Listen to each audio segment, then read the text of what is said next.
বাংলা সাহিত্যের অভাবনীয় কিছু গল্প দিয়ে সাজানো আমাদের এই বিশেষ নিবেদন গল্পকুঠির দেশ। আজ আপনাদের জন্য আমরা যে গল্পটা এনেছি তার নাম ধর্মযজ্ঞ। গল্প শুরু করার আগেই জানিয়ে দিই, গল্পের সমস্ত চরিত্র ও ঘটনা সম্পূর্ণ কাল্পনিক এবং যদি বাস্তব জীবনের সাথে তার কোনো মিল পান তাহলে তা সম্পূর্ণ অনিচ্ছাকৃত এবং কাকতালীয়। শুরু হচ্ছে আজকের গল্প ধর্মযজ্ঞ। গল্প পাঠে শিবাদিত্য। আমি অমর্ত্য, পেশায় একজন ব্যাংক কর্মচারী। সকাল থেকে বিকেল অবধি অফিস, তারপর বাড়ি ফিরে টিভিতে খবর দেখে খেয়ে দিয়ে ঘুম। এরকমই জীবন চলে প্রতিদিন। বাবা মা থাকেন গ্রামের বাড়ি মুকুন্দপুরে। ওখানে আমাদের যৌথ পরিবার। ছুটি পেলে আমিও ছুটে যাই ওদের কাছে। আজকাল কলকাতাকে বড্ড অচেনা লাগে। খুন, রাহাজানি, ধর্ষণ দিনকে দিন বেড়েই চলেছে। প্রশাসনের গা ঢিলেমি অস্বীকার করা যায় না। এসব ভাবতে ভাবতে আমি ফিরছি। বাড়ির গলির মুখে তিনুদার চায়ের দোকানে একটা সিগারেট নিতে ঢুকে দেখি ওখানে গল্পের আসর জমে উঠেছে। চা হাতে বিনয় কাকু বললেন, এতদিনে বেটারা সঠিক শাস্তি পেল, বুঝলে হে? রেপ করার শাস্তি যে কি হয় তা এবার বুঝবে এরা। বাকিরা ঠিক ঠিক বলে মাথা নাড়ল। কি হয়েছে কিছুই বুঝতে না পেরে আমি মিন্টু কাকুকে জিজ্ঞেস করলাম, কি হয়েছে ও কাকু? মিন্টু কাকু বলল, আরে অমর্ত্য, ওই যে কদিন আগে ফুলবাগান এলাকায় ধর্ষণ হলো একটা বছর 7 মেয়ে, তার ধর্ষককে তো পুলিশ ধরে আবার পরশুদিন রেহাইও দিয়ে দিয়েছে। কিন্তু আজ দুপুরে একটা ভিডিও ভাইরাল হয়, তাতে দেখা যায় সেই ধর্ষক যুবক হাত পা বাঁধা অবস্থায় একটা জায়গায় বসে আছে। তার সামনে একটা মুখোশ পরা ব্যক্তি বসে আছে, যার হাতে হাতুড়ি, আর অনবরত সেই হাতুড়ি দিয়ে মেরে চলেছে ওই ধর্ষকের সারা শরীরে। আর্তনাদে ফেটে পড়ছে সেই যুবক আর বলছে, আমায় ছেড়ে দাও, এরকম ভুল আর কখনো করব না।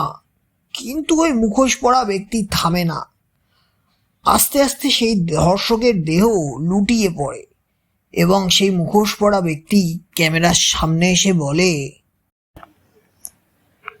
यदा यदा हि धर्मस्य ग्लानिर्भवति Bharat अभ्युत्थानम् अधर्मस्य तदात्मानं सृजाम्यहम्। Next date 25th April। তার এই কায়দায় মনে হলো সে আবারও খুন করলে আগামী 25শে এপ্রিল করবে। এই নিয়ে এখন রাজ্য তোলপাড়। কে এই অজ্ঞাত পরিচয় ব্যক্তি, তাই সবাই খুঁজে চলেছে। আচ্ছা বুঝলাম বলে বেরিয়ে এলাম। বাড়িতে ঢুকে খবর চালিয়ে দেখি খবরেও সেই একই চর্চা। কে এই রবিনহুড? মনে মনে খুশি হলাম, নিষ্ঠুরগুলো শাস্তি পাচ্ছে তাহলে। হঠাৎ দরজায় কলিং বেল বেজে উঠল। দরজা খুলতেই চমকে উঠলাম।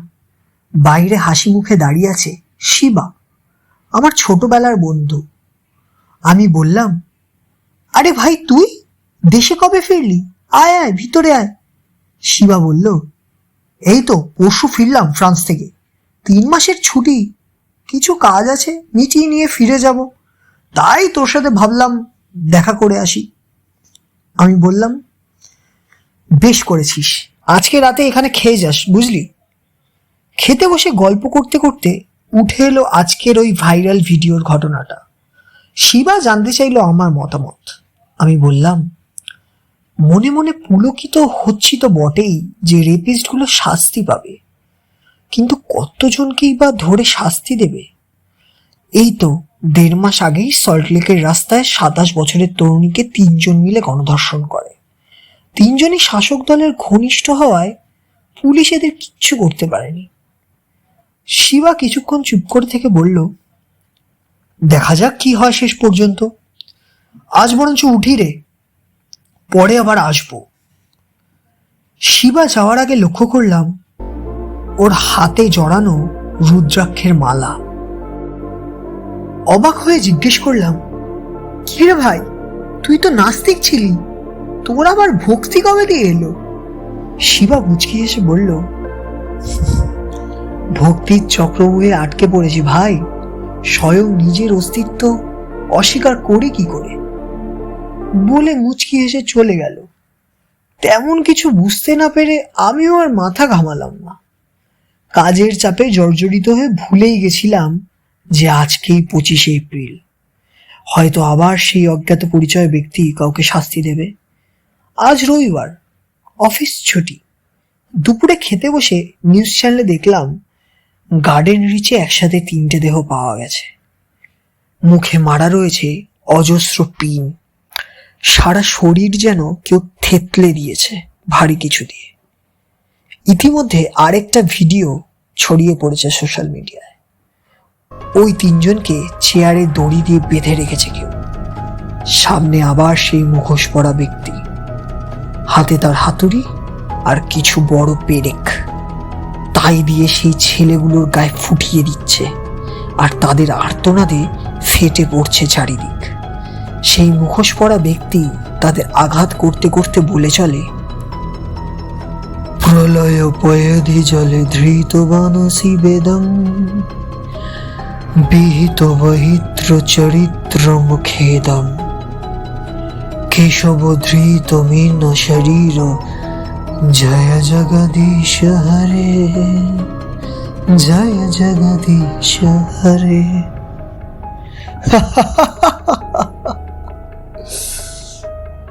নেক্সট ডেট 4 মে। খবরে বলছে কোথা থেকে এই ভিডিওগুলো পাবলিশ হচ্ছে ধরতে পারছে না পুলিশ। ধর্ষকদেরই যে টার্গেট করা হচ্ছে তা এবার স্পষ্ট, কারণ যে 3জনকে মারা হয়েছে তারাই 1.5 মাস আগের সল্টলেকের রেপ কেসের মূল দোষী। সাধারণ মানুষ এই মুখোশ পরিহিত ব্যক্তির নাম রেখেছে সেভিয়ার বা ত্রাতা। পুলিশের কোনো নাগাল পাচ্ছে না। টিভিটা বন্ধ করে একটু শুয়ে রইলাম। বিকেলবেলা বাড়িতে শিবা এলো। ওকে নিয়ে পাড়ার মোড়ের মিন্টুদার দোকানে গেলাম। আজকেও চায়ের আড্ডার কেন্দ্রবিন্দু সেভিয়ার। মানুষ এখন তাকে ওই নামেই চেনে।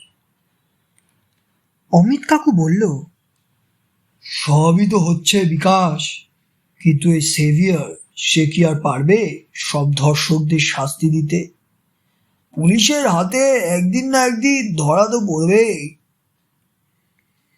বিকাশ কাকু বলল, তা মশাই ঠিকই, কিন্তু মানুষটা যে সমাজের ত্রাতা হয়ে উঠেছে, যদি ওর সাথে দেখা করতে পারতাম তাহলে ওর কাছে আবদার করতাম শেফালিগঞ্জের 2 বছরের মেয়েটার ধর্ষককে শাস্তি দিতে। মেয়েটিকে ধর্ষণ করে মেয়েটির নিজের কাকা। কি ট্র্যাজেডি! হ্যাঁ ভাবুন, পেশায় সে রাজনৈতিক দলের নেতা, শাসক দলের চাপে পড়ে কেসটি ধামাচাপা পড়ে যায়। বাবা মাদের হতে হলো সন্তানহারা, আর যারা দোষ করলো তারা দিব্যি গায়ে হাওয়া লাগিয়ে ঘুরে বেড়াচ্ছে। আমি বললাম, কিন্তু কাকু, প্রশাসনের তো এখন উচিত সেভিয়ারকে সাহায্য করা, তা না করে তার পিছনে হন্য হয়ে ঘুরছে। শিবা বলল, কেউ যদি কোনো কাজ না করে তার জায়গায় ঠিক অন্য কেউ সেই কাজ করে দেবে, যেমন এই সেভিয়ার পুলিশের হয়ে কাজগুলো করে দিচ্ছে। এসব নিয়ে কিছুক্ষণ কথা হওয়ার পর আমি আমার বাড়ির দিকে রওনা দিলাম। শিবাও ফিরে গেল নিজের বাড়ি। রাতে বাড়িতে গিয়ে খবরের চ্যানেলে দেখলাম সেভিয়ারকে ট্র্যাক করার চেষ্টা করেও নাগাল পাচ্ছে না সাইবার সেল। এই কেসের দায়িত্বপ্রাপ্ত অফিসারকে সরিয়ে লালবাজারের প্রখ্যাত ডিটেকটিভ অমর্ত্য সেনকে নিযুক্ত করা হয়েছে এই কেসে। সরকার 10 লাখ টাকা পুরস্কার ঘোষণা করেছে যে এই খুনি বা ত্রাতাকে চিনতে সাহায্য করবে। দেখতে দেখতে সেই দিনটাও চলে এলো। এখনো কোনো ট্র্যাক পায়নি প্রশাসন। আজ 4 মে, আজ আবার সেভিয়ার কাউকে শাস্তি দেবে। দুপুর 3:15। শহরের সবচেয়ে বড় ডিসপ্লে বিলবোর্ড হঠাৎ সাদা হয়ে গেল। পথ চলতি মানুষ দাঁড়িয়ে পড়ে দেখতে লাগলো কি হয়েছে ব্যাপারটা। হঠাৎ সেখানে ভেসে উঠল একটা ভিডিও। ভিডিওতে রয়েছে অন্ধকার একটি ঘর। ঘরের দেওয়ালে দেখা যাচ্ছে বড় একটি সুদর্শন চক্র আঁকা। তার সামনে চিরপরিচিত সেই মুখোশ পরে দাঁড়িয়ে আছে মানুষের ত্রাতা সেভিয়ার। তার সামনে হাঁটু গেড়ে বসে কাঁদছে এক মধ্যবয়সী ভদ্রলোক। একটা আলো হঠাৎ লোকটার মুখে পড়ল। লোকটিকে সবাই চিনে। মানুষটি আর অন্য কেউ নয়, সে শেফালিগঞ্জের ধর্ষণকাণ্ডের ধৃত সেই ধর্ষিতার নিজের কাকা। সে বাধা অবস্থায় কাকুতি মিনতি করছে, আর সেভিয়ার তার গায়ে কিছু তরল জিনিস ঢালছে। পুরো ঘটনাটাই তখন লাইভ টেলিকাস্ট হচ্ছে খবরের চ্যানেলে। ডিটেকটিভ অমর্ত্য সাইবার সেলের সাহায্যে চেষ্টা চালাচ্ছে ভিডিওটি লোকেশন ট্র্যাক করার, কিন্তু তারা সফল হয় না। ওইদিকে ততক্ষণে সেই তরল পদার্থে স্নান করিয়েছে সেই ধর্ষককে সেভিয়ার। নিমেষের মধ্যে তার দিকে ছুড়ে দিল জ্বলন্ত লাইটার। বিভৎস আর্তনাদে ফেটে পড়ল চারিদিক। যখন সেই ধর্ষক পুড়ছে, সেভিয়ার ক্যামেরার দিকে এগিয়ে এসে বলল, কালো শস্মি লোকক্ষয়কৃত প্রবৃদ্ধ। ব্যাস, ওখানেই ভিডিওটা শেষ। বিলবোর্ড আবার নর্মাল হয়ে গেল। এসব দৃশ্য খবরে দেখে আমার তখন মাথা কাজ করছে না। কে এই সেভিয়ার? সে কি তবে সত্যিই কোনো পাপ করছে না? এর আসল পরিচয়ই বা কি? একে কি আদতেই ধরা যাবে না? এসব সাতপাঁচ ভাবতে ভাবতেই দিনটা কেটে গেল। অন্যদিকে লালবাজারে তখন হুলুস্থুলু কাণ্ড। সাইবার সেলের ব্যর্থতা ভাবাচ্ছে বড় কর্তাকে। তিনি অমর্ত্যকে প্রশ্ন করলেন, অমর্ত্য, এভাবে তো প্রশাসনের ওপর থেকে মানুষের ভরসা উঠে যাচ্ছে।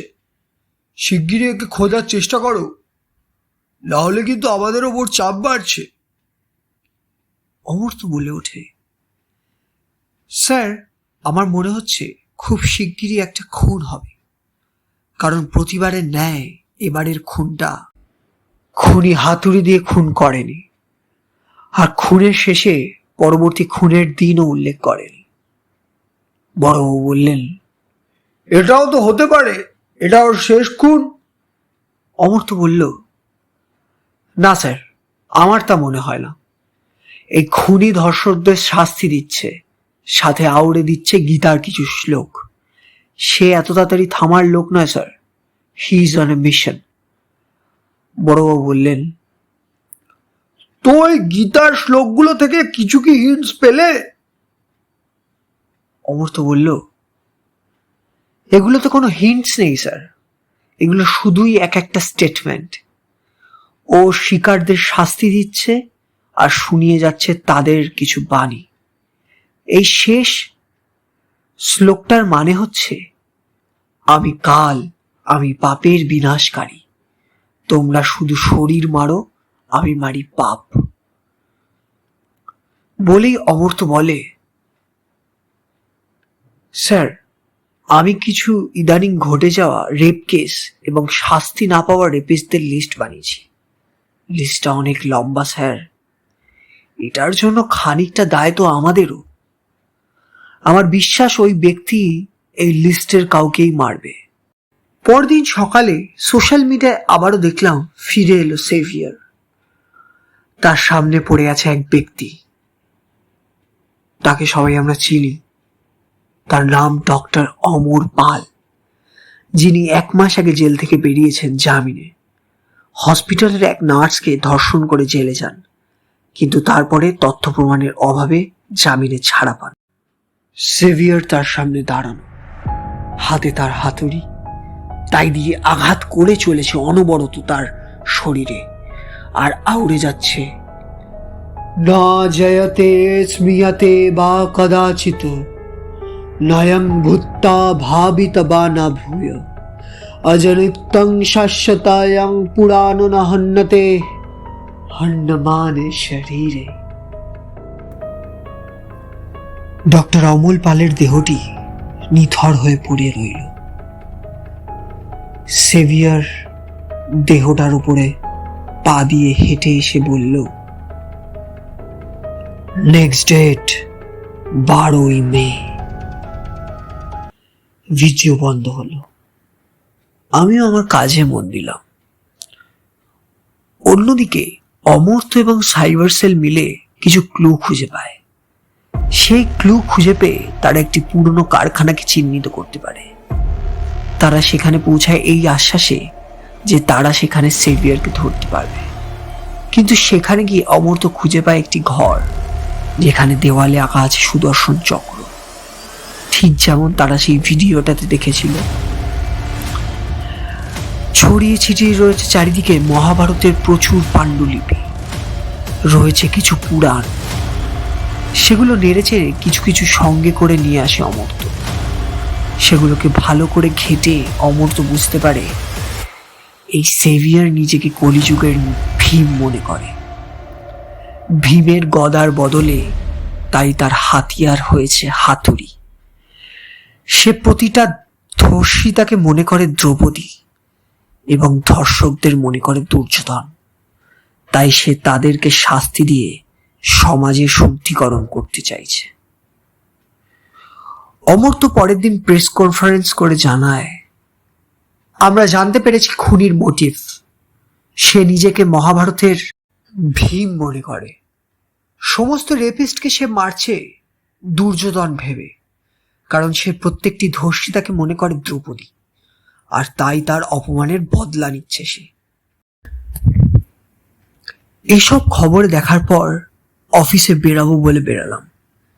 বেরিয়ে দেখি শিবা বাড়ির সামনে দাঁড়িয়ে আছে। হেসে আমার দিকে এগিয়ে এসে বলল, চল তোর সাথে একটু আগে অবধি যাই, কিছু কথা আছে, সেটাও বলে নেব। আমি বললাম, আচ্ছা চল। শিবা হাঁটতে হাঁটতে বলল, আমি যদি আর এদেশে না থাকি, তুই আমার হয়ে এদেশে কিছু কাজ করে দিবি? আমি বললাম, হ্যাঁ বল না, কি কাজ করতে হবে আমায়? শিবা বলল, আমি তোকে একটা মিথ্যে বলেছি ভাই। আমি 1 সপ্তাহ আগে দেশে আসিনি, আমি এসেছি 3 মাস আগে। আমার সাথে যেই মেয়েটার বিয়ে হওয়ার কথা ছিল, তাকে ধর্ষণ করে খুন করা হয় 3 মাস আগে। ও ডাক্তার ছিল জানিস, বিয়ে নিয়ে বেশ এক্সাইটেড ছিল। কলকাতার মানুষ কদিন এটা নিয়ে খুব আওয়াজ তুলল, কিন্তু তারপরেই সবাই ওর নামটাও ভুলে গেল। সরকারের কোনো হেলদোল রইল না, আর যারা দোষী তারা শাস্তিও পেল না। আমি বললাম, তুই এগুলো আগে কেন বলিসনি আমায়? শিবা আমার এই কথাটার উত্তর না দিয়ে বলল, ছোটবেলায় মহাভারত পড়েছিলাম। ভীম দুর্যোধনকে বধ করেছিল কুরুক্ষেত্রে। তাই যখন দেশে ফিরে নিজের হবু স্ত্রীর এই কষ্টের দুর্দশার কথা শুনলাম, তখন ভাবলাম এই সমাজের শুদ্ধিকরণ প্রয়োজন।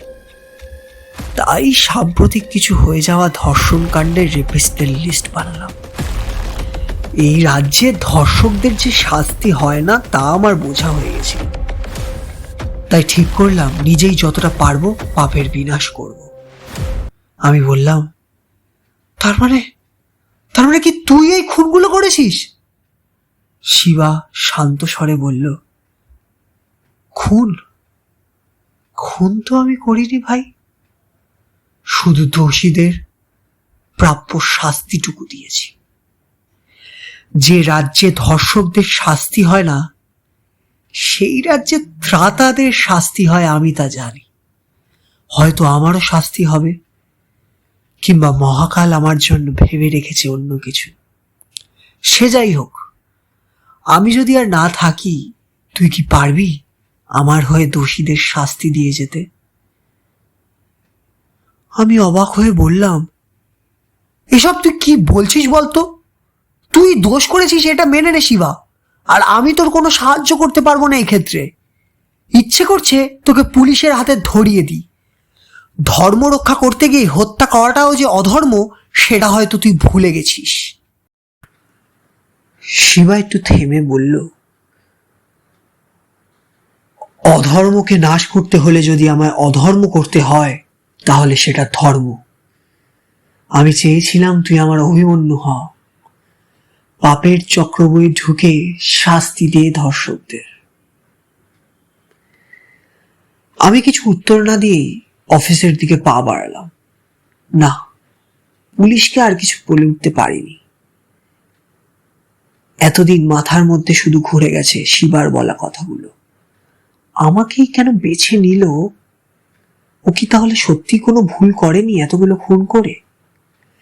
এসব নিয়ে ভাবতে ভাবতে দিনগুলো কেটে গেল। 12ই মে সোশ্যাল মিডিয়ায় লাইভ ভিডিওয়ে ফিরে এলো সেভিয়ার। মুখে চিরপরিচিত মুখোশ পরে বসে আছে চেয়ারে। সামনে পড়ে আছে একটা দেহ। টর্চ ফেললো দেহটার মুখে সেভিয়ার। লোকটার মুখ সবার চেনা। সে সন্দীপ রায়, মাদার টেরেসা হাসপাতালের ম্যানেজার, ওরফে পাড়ার নেতা। আজ থেকে 3 মাস আগে এই দিনেই সে ধর্ষণ করেছিল ডক্টর অঙ্কিতা দেবনাথকে, যার বিয়ে হওয়ার কথা ছিল আমার বন্ধু শিবার সাথে।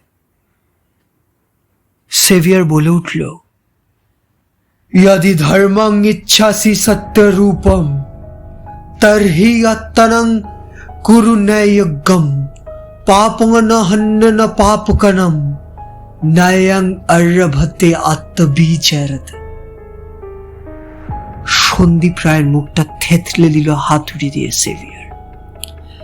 নিজের রক্তে মাখা হাতুড়িটা পাশে রেখে তারপর সবাইকে অবাক করে নিজের মুখোশ খুলে ফেলে চেয়ারে বসল শিবা। সে বলল, গোয়েন্দা বাবু, আপনি আমার মোটিভ বুঝেছেন ঠিকই, কিন্তু আমার পরিচয় খুঁজতে আপনি ব্যর্থ। আমি শিবা, আমি এসব দোষীদের শাস্তি দিয়েছি। আমার কাজ এটুকুই ছিল। কিন্তু সবার আপনাদের মনে হতে পারে, তাহলে এবার বাকিদের শাস্তি দেবে কি? হয়তো আমি আবার জন্ম নেব, কিংবা আমার জায়গায় ধর্ষকদের শাস্তি দেবে অন্য কেউ। বলে আচমকা নিজের মাথায় ওই হাতুড়ি দিয়ে আঘাত করল শিবা। লুটিয়ে পড়ার আগে স্ক্রিনের দিকে আঙুল দেখিয়ে বলল, অভিমন্যু, এবার তোমার পালা। পুলিশ ও গোয়েন্দা অমর্ত্য লোকেশন ট্র্যাক করে একটা পোড়ো বাড়ির সামনে গিয়ে পৌঁছায়। সেখানে গিয়ে তারা দেখতে পায় সন্দীপ রায়ের বিকৃত মৃতদেহ ও তার পাশে নিথর হয়ে পড়ে আছে মানুষের ত্রাতা সেভিয়ার। কেসটা ক্লোজ হয়ে গেল লালবাজার থেকে। মানুষের মুখেও থেমে গেল সেভিয়ারের চর্চা। কদিন পরে সবাইকে অবাক করে আবার সোশ্যাল মিডিয়ায় ভাইরাল হলো একটি ভিডিও। ধামাখালির 21 বছরের তরুণী ধর্ষক হেমেন্দ্র ঘোষ পেশায় ব্যবসায়ীকে সাইকেলের চেন দিয়ে গলায় ফাঁস আটকাচ্ছে এক যুবক। মুখে একটা সিংহের মুখোশ। লোকটা ছটফট করতে করতে মরে গেল, আর ওই মুখোশ পরা যুবকটি ক্যামেরার দিকে এসে দুহাত ছড়িয়ে বলল, অভিমন্যুর চক্রব্যূহে স্বাগতম। আপনারা শুনছিলেন আজকের গল্প ধর্মযজ্ঞ। গল্পের লেখক শিবাদিত্য ঘোষ, গল্প পাঠে শিবাদিত্য ঘোষ।